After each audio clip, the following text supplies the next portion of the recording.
बता दूं, मैं भी यहीं पे रहता हूं।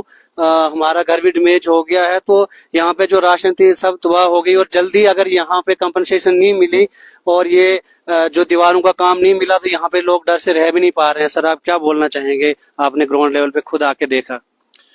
इस सबसे पहले तो मैं जो 4 हमारी इनोसेंट जाने गई हैं उनकी आत्मा के लिए प्रार्थना करता हूँ।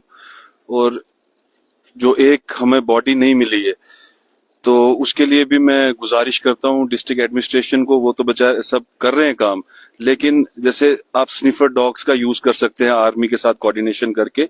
जो स्निफर डॉग्स अगर यहाँ पे लाए जाए तो वो बॉडी भी हमें मिल सकती है, वो भी बॉडी यहीं कहीं होगी। जो हमने देखा नीचे जाके काफी दुख हुआ हमें। और ऐसी हालत है कि एक जो बाप है बेचारा, उसके पास कपड़े तक नहीं बचे पहनने के लिए, और बच्चे उसके चले गए, बीवी उसकी चले गई, कोई नहीं रहा उसके घर में। वो जो दर्द और जो इम्पैथी, जो दर्द वो देख रहे हैं, वो हम तो नहीं उसको फील कर सकते, वो वही कर रहे होंगे। लेकिन फिर भी मैं कहना चाहूंगा कि डिस्ट्रिक्ट एडमिनिस्ट्रेशन से कहना चाहूंगा, और खास करके हमारे जो सीएम हैं उमर अब्दुल्ला, उनसे भी रिक्वेस्ट करूंगा, और जो हमारे एमपी हैं जतिंदर सिंह जी, यहाँ के एमपी हैं, उनसे भी रिक्वेस्ट करूंगा कि एक खास करके जो पहाड़ी इलाका है, हमारा पहाड़ी क्षेत्र है, इसके लिए एक अलग से कमेटी फ्रेम की जाए, जो भी डिजास्टर की कमेटी है, और उसमें स्पेशल जो रिलीफ पैकेज है क्लाउड बर्स्ट के लिए। क्योंकि अगर आप देखेंगे, अगर 2022 से मैं अगर आपको डेटा बताऊं, 2022 से लेके अभी 25 तक, 24-25 तक जो हमारे पास डेटा है अवेलेबल, 3000 के आसपास क्लाउड बर्स्ट हो गए हमारे पहाड़ी क्षेत्र में। मैं पूरे हिमालय की बात कर रहा हूँ, जो हमारे पड़ोसी जो राज्य हैं हिमाचल प्रदेश, उनकी भी बात कर रहा हूँ। तो 3000 अगर क्लाउड बर्स्ट हुए हैं, और कितनी इनोसेंट लाइफ्स हमारी इस क्लाउड बर्स्ट में जा रही हैं, तो हमें ये भी समझना होगा कि ये जो कुदरत है, नेचर जिसे हम बोलते हैं, ये ऊपर वाले की देन है, ऊपर वाले ने बनाया है। लेकिन आज इंसान इतना अंधा हो गया है कि वो जो उसकी पॉलिसीज हैं, इकोनॉमिक पॉलिसीज हो या डेवलपमेंट पॉलिसीज हो, जितनी भी वो पॉलिसीज बना रहा है, आप देख रहे हैं, वो सोच ही नहीं रहा है कुछ। वो सोच रहा है कि बस मैं ही मैं हूं और कुछ नहीं है। इतना घमंडी और इतना अंधा आज इंसान हो गया है इस डेवलपमेंट को लेके, इस इकोनॉमिक पॉलिसीज को लेके। तो उस वजह से क्या हो रहा है कि हम धड़ाधड़ पहाड़ काट रहे हैं, धड़ाधड़ हम रोड टनल्स बना रहे हैं, जंगलों को काट रहे हैं, उसके बाद हम पोल्यूशन कर रहे हैं, बहुत सारी चीजें हम कर रहे हैं, और कल के बारे में नहीं सोच रहे, इन चीजों के बारे में नहीं सोच रहे।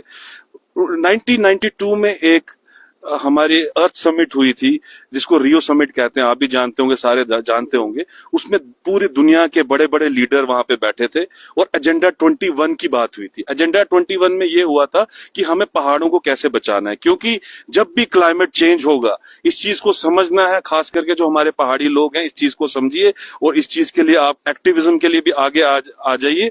जब भी क्लाइमेट चेंज होगा, उसका सबसे ज्यादा जो असर होगा वो पहाड़ों पे होगा। वो क्यों पहाड़ों पे होगा? क्योंकि जब टेम्परेचर बढ़ता है, बारिश होगी, और नुकसान कहाँ होगा? पहाड़ी इलाके में होगा। तो मैं इतना नहीं गहराई में जाना चाहता, बस मैं एक छोटा मैसेज पैगाम लोगों को दे रहा था इस चीज के लेके।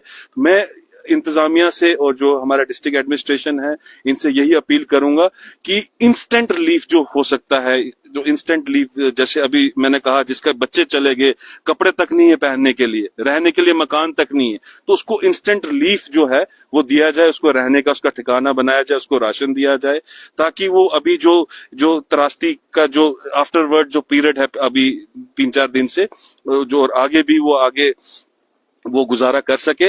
और साथ ही साथ मैं कहूंगा, जो एग्रीकल्चर और हॉर्टिकल्चर की टीम्स हैं, वो भी यहाँ पे जो है, डीसी साहब, जितना भी नुकसान हुआ उसकी रहे, बीवी भी नहीं रही, उसका कुछ भी नहीं रहा, तो उसको फिर से इस दुनिया में उठने के लिए, इस समाज में उठने के लिए, बैठने के लिए, किसी को घर पे बुलाने के लिए कम से कम उसको 25-30 लाख की जरूरत है, मिनिमम मैं बता रहा हूँ। क्योंकि यहाँ पे मकान भी इतनी आसानी से नहीं बनता है, बहुत कैरेज पड़ती है, रोड की अवेलेबिलिटी नहीं है।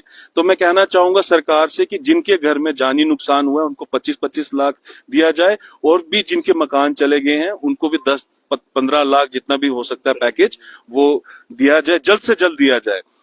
शुक्रिया, जय हिंद।